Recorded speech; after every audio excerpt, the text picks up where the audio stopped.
बच्चों, आज हम कक्षा 12 इतिहास के सिंधु सभ्यता का जो इतिहास है उसके आगे आगे बढ़ाते हुए हम आज उसमें मोहरे तथा बाट तथा माप के बारे में हम बताएंगे। जरा इसको आप ध्यान से सुनिएगा।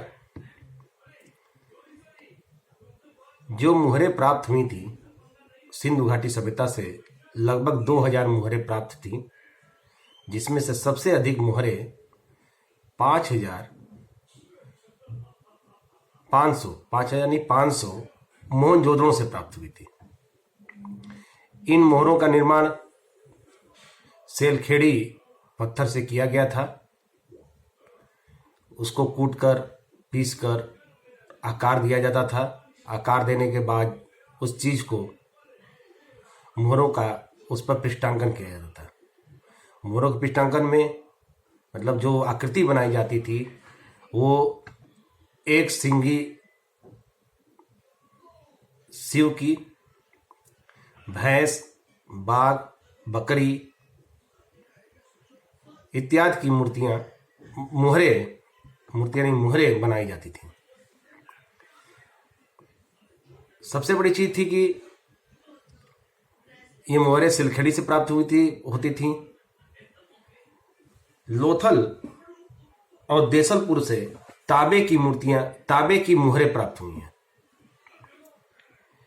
सैंधव मोहरें वर्गाकार, बेलनाकार, आयताकार और वृत्ताकार से प्राप्त हुई हैं। कुछ मोहरों पर देवी देवताएं जैसे पशुपत शिव की आकृतियों के चित्रित होने से यह अनुमान लगाया जा सकता था कि इनका धार्मिक महत्व रहा होगा। वर्गाकार मुद्राएं सर्वाधिक प्रचलित थीं। मोहनजोदड़ो, लोथल तथा कालीबंगा से राजमुद्रांक सीलिंग भी मिले हैं। इससे व्यापारिक क्रियाकलापों का ज्ञान होता है। सबसे बड़ी चीज थी कि ये राजमुद्रांक मतलब सीलिंग।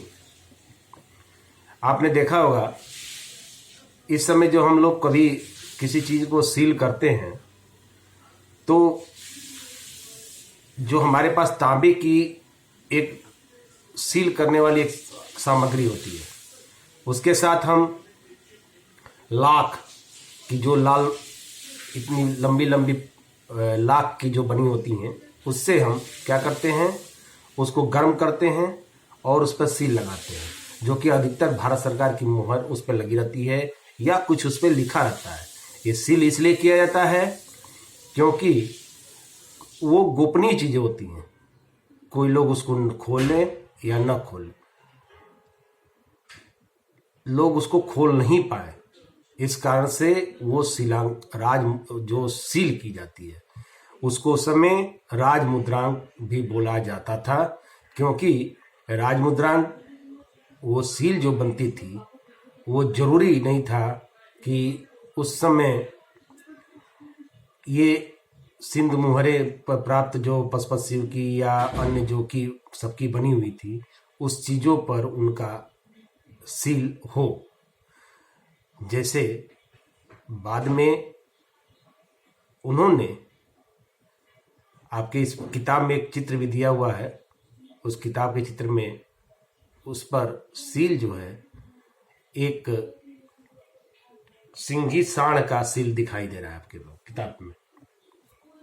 इसमें लिखा हुआ है कि सामान से भरा हुआ एक थैला एक स्थान से दूसरे स्थान तक भेजा जाता था।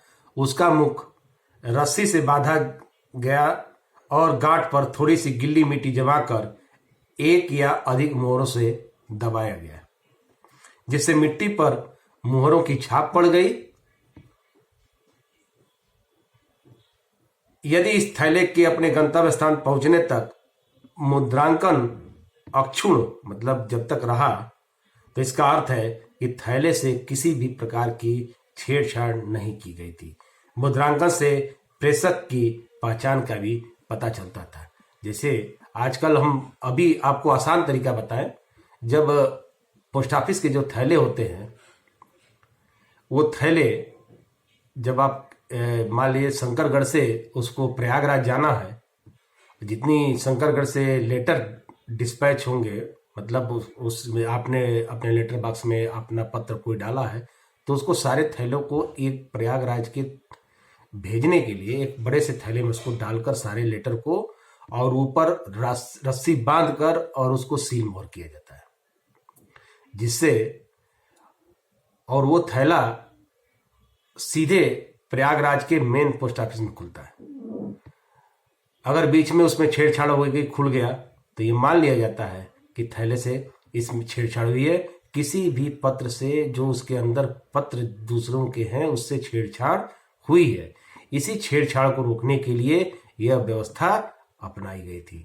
दूसरी तरफ मोहरे और उसका मुद्रांकन, यह एक व्यवस्था थी। अब आप सोचिए कि उस समय भी ये एक व्यवस्था बनाई गई थी, जो आज भी हम लोग किसी गोपनीय चीज को सील करके एक स्थान से दूसरे स्थान तक भेजते हैं, और यह पता लगता है कि यह सील हुआ चीज कहाँ से आया हुआ है। जिस बहुत सी चीजों को, हर चीज को सील किया जाता है, जो भी गोपनीय चीजें होती हैं उनको सील किया जाता है। तो बच्चों, ये था आपका मोहरों तथा मुद्रांकन से प्राप्त। अगला इसमें, इसी में सेकंड चीज में है बाट, मतलब जिसको हम नापने तोलने का बाट बोलते हैं, कहीं कहीं शुद्ध व देशज भाषा में बटखरा या कुछ चीज़ों को बोलते हैं। आपने देखा होगा कि काफ़ी लोग जैसे बाट एवं माप विभाग का ओरिजिनल बाट नहीं रखते हैं, तो वो क्या करते हैं, किसी ईंट या पत्थर को तोड़कर बना लेते हैं, उसको बाट के रूप में प्रयोग करते हैं। तो उस समय भी वही चीज होगी और आज भी वही चीजें दिख रही हैं। तो ये बाट और माप के बारे में हम आपको बताएंगे कि बाट क्या था, कैसे था, और कैसे उस समय के बाट रहे होंगे। तो बच्चों, इसको थोड़ा वीडियो लंबा हो जा रहा है तो जल्दी लोड नहीं हो पा रहा है, इसलिए हम इसको अगले, फिर कल हम आपको इसके बाट के बारे में बताएंगे। इससे पहले बच्चों, जो भी चीज़ें आपको बताई जा रही हैं या आपको PDF फाइल भेज कर उसको दिखा जा रहा है, आप उनको नोट करिए। खासकर इतिहास के बच्चे इस समय काफ़ी कम जुड़े हुए हैं।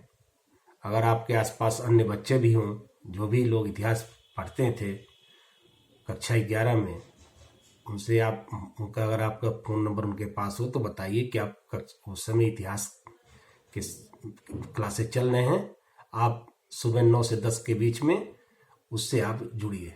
धन्यवाद।